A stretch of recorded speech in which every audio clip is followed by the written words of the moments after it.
तो ये था अपना स्वागत और माल्यार्पण का कार्यक्रम और आगे की कार्रवाई के लिए व्यासपीठ स्वतंत्र।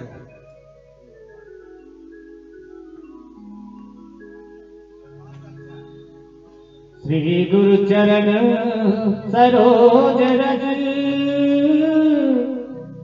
निज मन मुकुर सुधार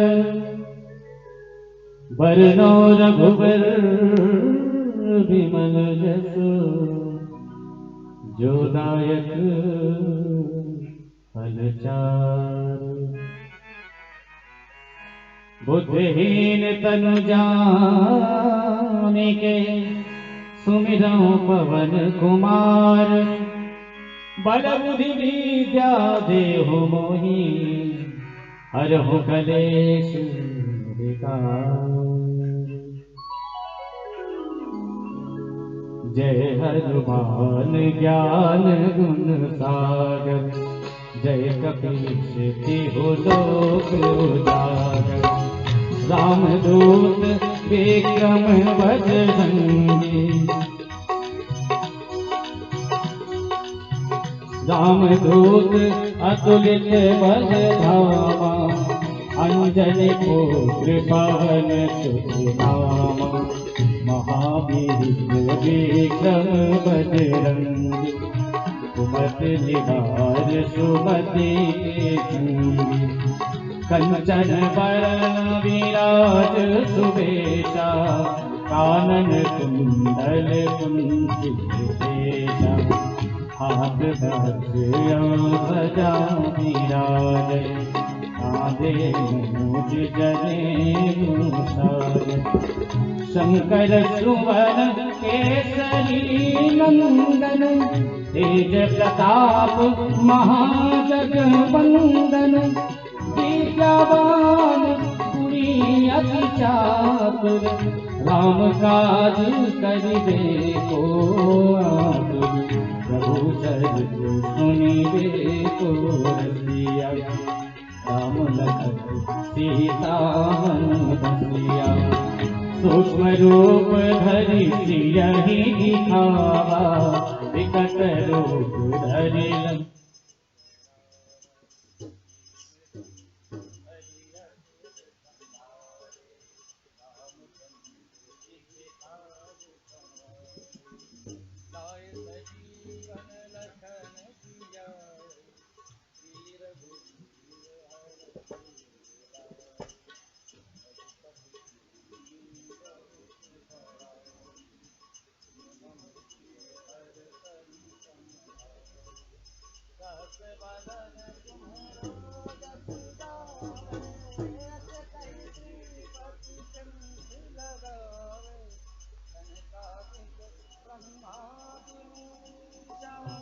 नारद शारद सहित महिषा जम कुबेर दिग्पाल जहाते कवि कोविद कही सके कहाते सुबोधकार सुग्रीव कीना राम मिलाय राजपद दीना तुम्हरो मंत्र विभीषण माना लंकेश्वर भय सब जन जान जुग सहस्त्र जो जन पर भानु लील्योताहि मधुर फल जान रघुमुखिका मेली मुख मान जल विलासी गए अचरज नार दुर्गम काज जगत के जेते सुगम अनुग्रह तुम्हारे देते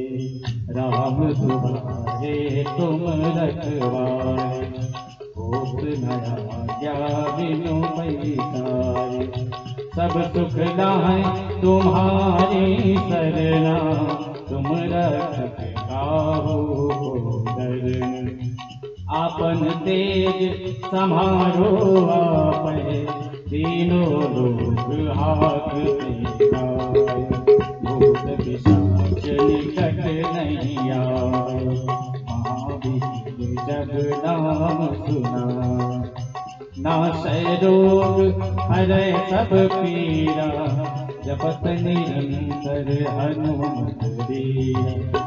संकट ते हनुमान छुड़ावे, मन क्रम वचन ध्यान जो लावे।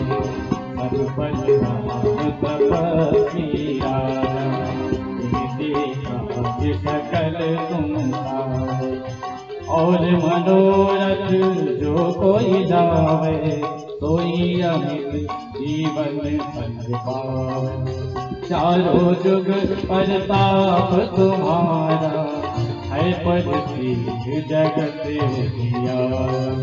साधु संत के तुम रखवारे, असुर निकंदन राम दुलारे। अष्ट सिद्धि नवनिधि के दाता, असबर दीन जानकी माता। राम रसायन तुम्हारे पासा, सदा रहो रघुपति के दासा। तुम्हारे भजन राम को पावे, जन्म जन्म के दुख बिसरावे। अंत काल रघुबरपुर जाई, जहाँ जन्म हरि भक्त कहाई। और देवता चेत न धरहि, हनुमत से सर्व सुख करहि। संकट कटै मिटै सब पीरा, जो सुमिरै हनुमत बलबीरा। जय जय जय हनुमान गोसाई, कृपा कर गुरुदेव दीना। जो सत बार पाठ कर कोई, छूटहि बंदी महासुख होई। जो यह पढ़े हनुमान चालीसा, होई सिद्धि साखी गौरीसा। तुलसीदास सदा हरि चेरा, कीजय नाथ हृदय महाडेरा। पवन तनय संकट हरण, मंगल मूरति रूप। राम लखन सीता सहित, हृदय बसहु सुरभूप। पवन सुत हनुमान की जय, उमापति महादेव की जय। सियावर रामचंद्र की जय। धन्यवाद। Hello hello hello hello hello. ओम शांति, ओम शांति, ओम शांति। राधे राधे। उस परमपिता परमात्मा की असीम अनुकंपा को नमन करते हुए, उस परमपिता परमात्मा की विशेष स्वरूपा मां शारदे का नमन करते हुए, और उस परमपिता परमात्मा के अनुग्रह प्राप्त आप सभी भक्त जन, साधु जन, सज्जन, जो इस पंचदिवसीय सत्संग के कार्यक्रम में, जो मानस सेवा सत्संग समिति गोविंदपुर के तत्वावधान में लगातार 8 सालों से चली आ रही है, इस पंचदिवसीय मां सरस्वती के पूजन कार्यक्रम में आप सभी महान भावों का मानस सेवा सत्संग समिति गोविंदपुर की तरफ से मैं दयानंद चौधरी तहे दिल से नमन बंदन और अभिनंदन करता हूँ।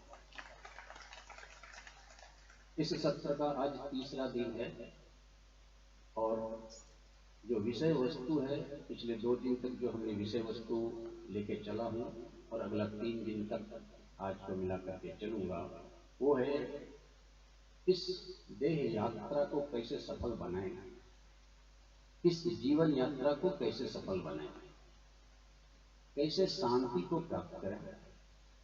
और शांति यानी भक्ति, भक्ति यानी सीता। जो हनुमान जी सुंदरकांड में सीता की शोध कर रहे हैं, तो सुंदरकांड को गीता की दृष्टि से हम पिछले 2 दिन से समझने की कोशिश कर रहे हैं, और अगले 3 दिन तक भी इसी पे हम बात करेंगे। तो कल तक हमने जो बात की थी उसका थोड़ा सा हम पीछे जाकर के देखें, हमने बात की थी क्या क्या था। तो कल हमने ये बात की थी कि हनुमान जी महाराज 3 पहाड़ों पे चढ़ते, विश्वास रूपी पहाड़, दूसरा विचार रूपी पहाड़ और तीसरा वैराग्य रूपी पहाड़ पे चढ़कर लंका जाने की तैयारी में लग गए हैं। लंका वो पहुंच गए हैं, यानी कि हम सभी जीव पिछले 2 दिन से जो कि सत्संग का श्रवण कर रहे हैं और योग अभ्यास के द्वारा, प्राणायाम के द्वारा, अथवा तो इस सत्संग से जुड़ने के कारण इस शरीर यात्रा में हम अब शरीर से ऊपर उठ चुके हैं।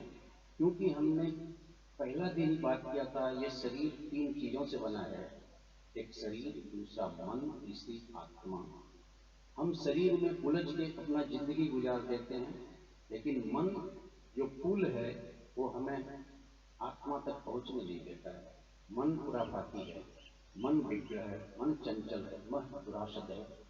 तो उस मन को नियमन करने का, मन निग्रह करने का ही नाम श्रीमद् भगवत गीता का सार है, अथवा सुंदरकांड में हनुमान जी के द्वारा चित्रण और उनके पराक्रम का गायन है। लेकिन मूल में क्या है, हमारा यम नियम आसन प्राणायाम प्रत्याहार ध्यान धारणा समाधि अष्टांग योग, जिससे हम अपने शरीर को, अपने मन को, अपनी बुद्धि को, अपने आत्मा को, अपने चित्त को, अपने वृत्ति को, अपनी बुद्धि को, अपने ज्ञान को सात्विक बनाते हैं। ये बात अब हम आगे करेंगे। तो जब भी मैं बात करूं लंका यात्रा का, सीता शोध का, 7 कोस समुद्र पार करने का, आप मानसिक रूप से अपने शरीर के अंदर, अपने देह के अंदर ही यात्रा करेंगे। क्योंकि हमारे देह के अंदर ही ये 4 कोस का समुद्र है। हमने कल बात की थी, वो 4 कोस का समुद्र हमने पार कर लिया था सिंगिका को मार के, यानी अपने ऋष्या को मार करके। फिर हम लंका पहुंच गए थे, वहां वैराग्य रूपी पर्वत पे चढ़ के एक कंचन एक कामनी दुर्गम घाटी 2 और तीसरा क्रोध, उस तीनों को भी हमने देख समझ लिया था। फिर अहंकार रूपी लंकिनी से भी हमने पार पा लिया था। यानी जो हमारा मूलाधार शक्ति चक्र है, सबसे नीचे का शक्ति चक्र, उसके बाद स्वाधिष्ठान शक्ति चक्र, और तीसरा जिसको हमने कल जागृत किया था वो हमारा मणिपुर शक्ति चक्र जो नाभि पे था, और उसको हमने श्री हनुमान चालीसा के 8वें चौपाई से 16वें चौपाई के द्वारा उसको हमने कल जागृत किया था। इसके पहले कि मैं विषय वस्तु पर आऊं, मैं बताऊं कि ये 7 शक्ति चक्र का एक नाम दिया गया। हमारी व्यासपीठ इसे दोहराना चाहती है, पिछले साल भी हमने इसको बात किया था। जो सबसे नीचे मूलाधार का शक्ति चक्र है, जो हमारे शरीर में 7 शक्ति चक्र हैं, जिसे सूक्ष्म शरीर कहते हैं, जिसे कि हमें पार करना है। और जिस दिन हम उसको पार करेंगे हमें भक्ति मिलेगी, हमें सीता मिलेगी, हमें ब्रह्म मिलेगा, हमें राम मिलेगा। ये बात हमने कल की थी। तो अभी हम शरीर से ऊपर उठ चुके हैं ये 2 दिन में, क्योंकि हमने कल मणिपुर शक्ति चक्र को जागृत किया था। मणिपुर शक्ति चक्र हमारा नाभि है, नाभि के नीचे स्वाधिष्ठान शक्ति चक्र है और उसके नीचे मूलाधार शक्ति चक्र है। फिर से मैं बता दूं आपके लिए, ये हमारी रीढ़ की हड्डियां जो जाके कमर में मिलती है वो मूलाधार शक्ति चक्र, यहाँ पे मिलता है दोनों। और वो काम और क्रोध का शक्ति चक्र है, वो काम शक्ति का शक्ति चक्र है, और उसे हम रावण तत्व कहते हैं। रावण मोह मूल का प्रतीक था, तो रावण तत्व को भगाना है तो मूलाधार शक्ति चक्र से शक्ति को जगाना है, और वो हमने कर लिया था। उसके ऊपर जो स्वाधिष्ठान शक्ति चक्र है, यानी कि कमर से 3 अंगुल ऊपर और नाभि से 3 अंगुल नीचे दूसरा शक्ति चक्र है, जिसे स्वाधिष्ठान शक्ति चक्र कहते हैं, और उसे हम सुग्रीव तत्व कहते हैं। उसके ऊपर तीसरा शक्ति चक्र जो कल हमने जागृत किया वो नाभि पे है, और उसे विभीषण तत्व कहते हैं। और आज हम अपने शक्ति चक्र को उठा के हृदय पे लेके आ गए हैं, और हृदय पे जो है मन है। हृदय को मेंटल बॉडी कहते हैं इंग्लिश में। ये जो 7 शक्ति चक्र है वो 7 शरीर है। तो अभी हमारे हृदय में आने का समय हो गया, और भक्ति का वास हमारे हृदय में है, इसलिए भक्ति से मिलने का भी समय हो गया। यानी हम शरीर से अब निकल गए हैं, मन रूपी पुल के दरवाजे पे आके खड़े हैं। अभी उस पुल को पार करना है और माँ सीता रूपी भक्ति यानी परम शांति को हमें प्राप्त करना है। ये हमारा जर्नी है, ये हमारा देह का जर्नी है, और यही हम सुंदरकांड के माध्यम से समझ रहे हैं। जैसे हनुमान जी पहले सिंहिका को, लंकिनी को, सुरसा को, मैनाक को, सबको समझाते बुझाते लड़ाते मारते आगे बढ़े और अब वो लंका पहुंच गए। अभी देवियों सज्जनों, जब अपने नगर में प्रवेश करना है, अभी मन रूपी दरवाजे से आपको इस शरीर रूपी नगर में प्रवेश करना है। ये नगर 9 द्वार का बना हुआ है, ये शरीर रूपी नगर 9 द्वार का बना हुआ है। इस 9 द्वार में 9 इंद्रियां हमारी और आपकी बुद्धि को रोकने के लिए तत्पर रहते हैं। इसलिए हमें मन और बुद्धि को एकाग्र करके, नियमन करके उस इंद्रियों से पार पाना है। मूल विषय यही है, इंद्रिय संयमन, मन निग्रह, यही 2 वस्तु है जिसे हमको समझना। और अब हम नगर में प्रवेश करने के लिए तैयार हैं, तो चलें हनुमान जी के साथ नगर में प्रवेश करें। और नगर में प्रवेश करने के पहले सुरसा ने एक मंत्र दिया, परवश नगर की जव सब काजा हृदय राखी कौशल को राजा। ये मंत्र लेके आप कहीं भी जाएं, किसी भी नगर में प्रवेश करें, कोई भी अच्छा काम करें, आपको सफलता मिलेगी। और हमने सफलता के जो 6 आयाम की बातें की थी, उसमें हमने 2 की बात की थी, सक्रियता और सजगता। आप सक्रिय रहें, तन से सक्रिय, मन से विश्राम, और सजग रहें। इसके लिए समय के प्रति सजग रहें, अपने बल के प्रति सजग रहें और अपने लक्ष्य के प्रति सजग रहें। ये बात हमने कल की थी। अभी तीसरा और चौथा जो सफलता के लिए अवयव है, ये तत्व है, उसे समझेंगे। और वो है समर्थता और चौथा है संघर्षता।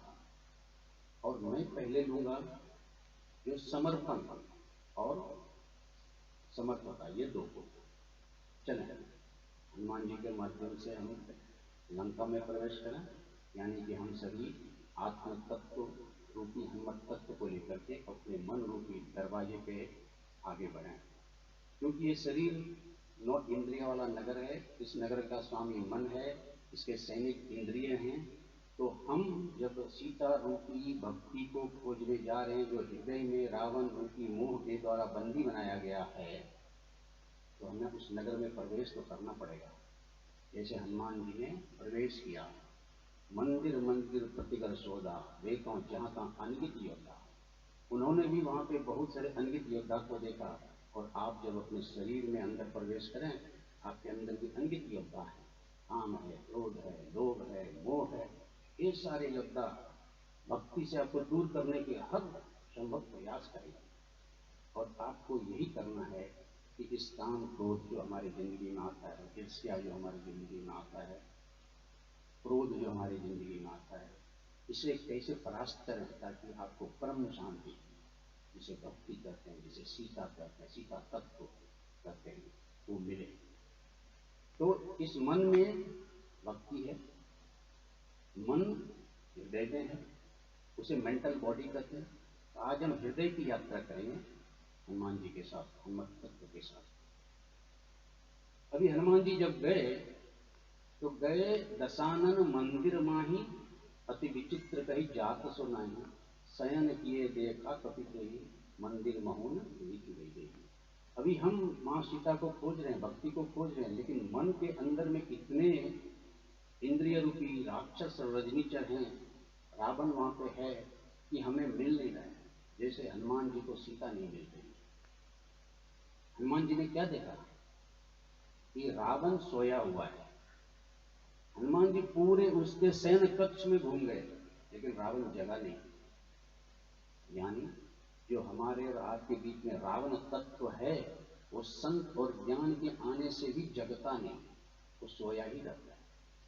अगर ऐसी प्रवृत्ति हमारे अंदर है तो समझ जाओ हमारे अंदर अभी भी रावण तत्व जिंदा है।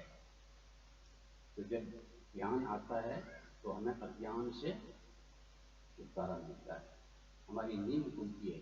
और दूसरा प्राणी भी वहां पे है, विभीषण। ताही समय विभीषण जाता। जब हनुमान जी ये तर्क कर रहे थे कि भाई यहाँ पे लंका निश्चर निकर निवासा, जहाँ कहाँ सज्जन कर वासा, मन महु तर्क करे कपिलागा, ताही समय विभीषण जागा। अभी यहाँ दो पात्र हैं, एक रावण जो हनुमान जी के आने के बाद भी नहीं जगा, शयन किए देखा कपिते ही, मंदिर महु न देख वे दे, लेकिन रावण नहीं जगा। लेकिन दूसरा पात्र है विभीषण, ताही समय विभीषण जागा। कभी संत को आने के बाद एक पात्र जगता है, एक पात्र सोया ही रहता है। और पहला दिन से हमने एक शब्द को पकड़ के रखा था, वो क्या रखा था? सुख। सुख क्या है? भौतिक सुख, आध्यात्मिक सुख है क्या? तो मैं तकरीबन परसों लास्ट के दिन यानी 5वें दिन श्रीमद् भगवत गीता अध्याय 18 मोक्ष योग की कुछ बातें करूंगा। आज तो नहीं करूंगा, नहीं तो ये यात्रा छूट जाएगा। फिर भी मैं थोड़ी सी बात करूंगा। सुख क्या है? श्रीमद् भगवत गीता अध्याय 18 37, 38, 39 ये 3 श्लोक में भगवान श्री कृष्ण अर्जुन को सुख के बारे में बता रहे। उन्होंने तकरीबन 7 चीज के बारे में बात की है 18 अध्याय में, जो कि श्लोक नंबर 20 से लेकर के श्लोक नंबर 39 तक जाता है। ये बात अगर समय मिले तो मैं परसों करूंगा, लेकिन आज मैं ये बात करूं कि रावण कौन सा सुख भोग रहा है। रावण तामसिक सुख भोग रहा है। तो श्री कृष्ण ने अर्जुन को प्रकृति के 3 गुण के हिसाब से, सतोगुण, रजोगुण, तमोगुण, इस 3 के हिसाब से 7 चीजों का वर्णन किया है। पहला ज्ञान, दूसरा कर्म, तीसरा कर्ता, चौथा बुद्धि, 5वां धृति, छठा सुख और 7वां त्याग। इस 7 का 3 प्रकृति के गुण के हिसाब से वर्णन किया। तभी रावण कौन सा सुख भोग रहा है, हनुमान कौन सा सुख भोग रहा है, विभीषण कौन सा सुख भोग रहा है। ये 3 पात्र हैं जिसे हम थोड़ा सा देखें। हम सभी जीव विभीषण हैं। हम सभी जीव यहाँ बैठे जो हैं वो विभीषण हैं, वो रजोगुणी हैं। हनुमान जी विशेष तत्व है जो सत्वगुणी सुख भोग रहे हैं, और रावण राक्षस है, राक्षस प्रवृत्ति है, इसलिए वो तमोगुणी सुख भोग रहा है। तो अभी तमोगुण सुख का परिभाषा भगवान श्री कृष्ण ने अर्जुन को क्या दिया? यत् तत्रेच अनुबंधेच सुखम मोहननम आत्मनम निंद्रा आलस्य प्रमाद उत्तपम तत् सुखम तामसम उत्तम। हे अर्जुन, जो सुख यत् अग्रे, जो आगे भी, अग्रे मतलब आगे भी, आगे मतलब प्रारंभ में भी, यत् अग्रे, अनुबंधे च, अनुबंधे मतलब लास्ट में भी, सुखम मोहनम आत्मनम, अपने मोह के कारण, निंद्रा आलस्य प्रमाद उत्तपम उत्पन्न होता है। यानी अपने मोह के कारण निंद्रा, आलस और प्रमाद से उत्पन्न सुख तामसिक सुख है, और रावण यही सुख भोग रहा है, क्योंकि वो सोया हुआ है। निंद्रा, आलस में कौन जगेगा? भक्ति आया आने दो, ज्ञान आया आने दो, बाबा जी कथा कर रहे हैं करने दो, हमको तो सोना है। आलस।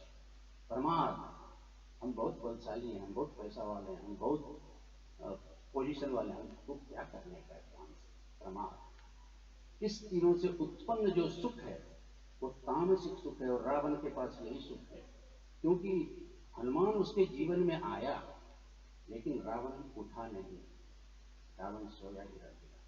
और इसलिए तुलसीदास जी ने सिर्फ एक पंक्ति में उस सारे दृश्य का वर्णन किया, कहीं न जाए अति शयन किए देखा कपिते ही, मंदिर मौन देख बेदेही। और रावण जहां सोया था उसकी जो परिस्थिति थी, उसकी जो स्थिति थी, वो तुलसीदास जी के कहने के बाहर था। इतना विभत्स दृश्य था वहां पे। निश्चर अर्धांगिनी होकर लेटी हुई थी, शराब का बोतल लेके लेटा हुआ था राक्षस, पंचा मांस लेके लेटा हुआ था, वाल्मीकि रामायण में इसका बहुत वृहद चर्चा है कि रावण के शयन कक्ष की स्थिति कैसी थी, लेकिन तुलसीदास जी ने सिर्फ एक लाइन में बोला कि वहां की स्थिति का मैं वर्णन नहीं कर सकता। बस यदि आप समझ लो तो वो सुख जो रावण भोग रहा था वो निंद्रा का सुख था, आलस्य का सुख था, प्रमाद का सुख था। और श्रीमद् भगवत गीता अध्याय 18 श्लोक नंबर 39 बोलता है कि तामसिक सुख है। विभीषण कौन सुख भोग रहा था? राजसिक सुख, जो हम सभी लोग भोगते हैं। और उसके पहले का दोहा यानी श्लोक 35 नंबर, विषय इंद्रिय संयोगात्। भगवान बोल रहे हैं कि राजसिक सुख कौन है जो हम सभी भोगते हैं। से प्रश्न अर्जुन को बता रहे हैं।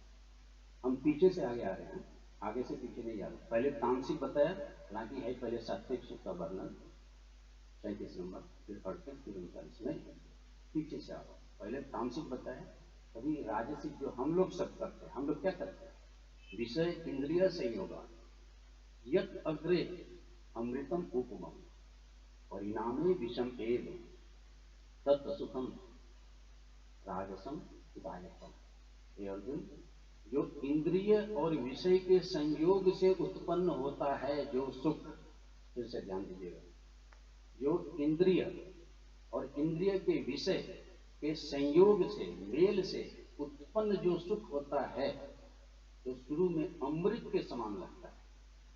हम संधि विच्छेद करें, इंद्रिय विषय संयोगात। इंद्रिय मतलब इंद्रिय, विषय मतलब इंद्रिय का विषय, संयोगात मतलब मेल से।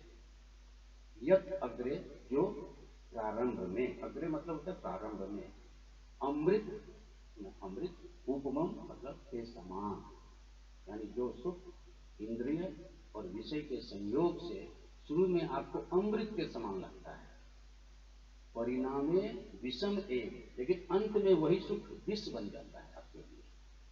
तत् सुखम, वह सुख राजसम, राजसी उदाहरणम कहा जाता है। इसका उदाहरण आप बहुत सारे ले सकते हैं। अपने अंदर आप देख सकते हैं कि इंद्रियां क्या विषय वस्तु का भोग करता है। अभी एक सिंपल उदाहरण दूंगा, आप लोग सब समझ जाओगे। शराब का सेवन, नशा का सेवन। नशा चाहे शराब है, चाहे और भी कुछ जो विषय है। इंद्रिय कौन है? जीवा है, जो उसका स्वाद लेता है। त्वचा जो उसको टच करता है, आंख जो उसको देखता है, कान जो उसको सुनता है, नाक जो उसको सूंघता है। तो एक सिंपल उदाहरण शराब का दूं, बहुत सारे उदाहरण है हमारे पास। शराब विषय है, इंद्रिय आपका जीवा है जो स्वाद लेता है शराब का। विषय इंद्रिय संयोगा, इंद्रिय रूपी जीव ने शराब रूपी विषय का सेवन किया। यत् अग्रे, पीते ही, अग्रे में तुरंत, शुरू में, अमृतम उपमम, वो शराब अमृत ऐसा लगा। परिणामे विषमे, लेकिन आप एक दिन पिया, 2 दिन पिया, 1 महीना पिया, 2 महीना पिया, 1 साल पिया, 2 साल पिया, liver fail, heart fail, stomach में प्रॉब्लम, सारा सिस्टम तहस नहस। अंत में क्या हुआ? वो विष हो गया। परिणामे विषमे तत् सुखम राजसम, वो सुख राजसी जो हम और आप सभी भोगने के लिए तैयार रहते हैं। तीसरा सुख जो सात्विक सुख का बात किया, वो हनुमान जी के पास, हनुमान जी का सुख। अभी हनुमान जी कैसे खुश हैं? उन्होंने बोला मुझे कुछ नहीं करना राम का और राम का नाम लेना, बस 2 ही काम मेरे पास है, और उससे जो सुख मिलता है वो सात्विक सुख है। तो सात्विक सुख की परिभाषा श्री कृष्ण ने इसके पहले श्लोक में बताया। क्या बोला? यत् अग्रे विषम एव, अभी उल्टा, वहां था यत् अग्रे अमृत, यहां बोल रहे हैं यत् अग्रे विषम, जो सुख शुरू में विष के समान लगता है। यत् अग्रे विषम एव परिणामे अमृत उपमम, लेकिन अंत में वो अमृत के समान हो जाता है। तत् सुखम सात्विकम प्रोक्ता, उस सुख को सात्विक कहा जाता है, क्योंकि वो उत्पन्न कहां से होता है? आत्मबुद्धि प्रसाद जम। इसका मतलब जो सुख शुरू में यत् अग्रे न, जो शुरू में विषम एक विष के समान, परिणामे अंत में अमृत उपमम, अमृत के समान, तत् सुखम, वह सुख सात्विक प्रोक्त है, उसे सात्विक सुख बोला गया क्योंकि वो आत्मबुद्धि के प्रसाद स्वरूप से जन्म लेता है। आत्मबुद्धि प्रसाद, जम, जम मतलब जन्म लेना, आत्मबुद्धि मतलब अपनी बुद्धि। कल मैंने अपनी बुद्धि पे एक बात कही थी ना कि बुद्धि अपना होना चाहिए, ज्ञान अपना होना चाहिए, नहीं तो आपका और हमारा हाल उस बूढ़े ऐसा होगा जिसको आंख नहीं था और जलते मर गया था। तो आत्मबुद्धि, अपनी बुद्धि से उत्पन्न जो सुख है वो सात्विक सुख है, और वो सुख हनुमान जी के पास है। जो बोलते हैं कि सिर्फ और सिर्फ राम का ये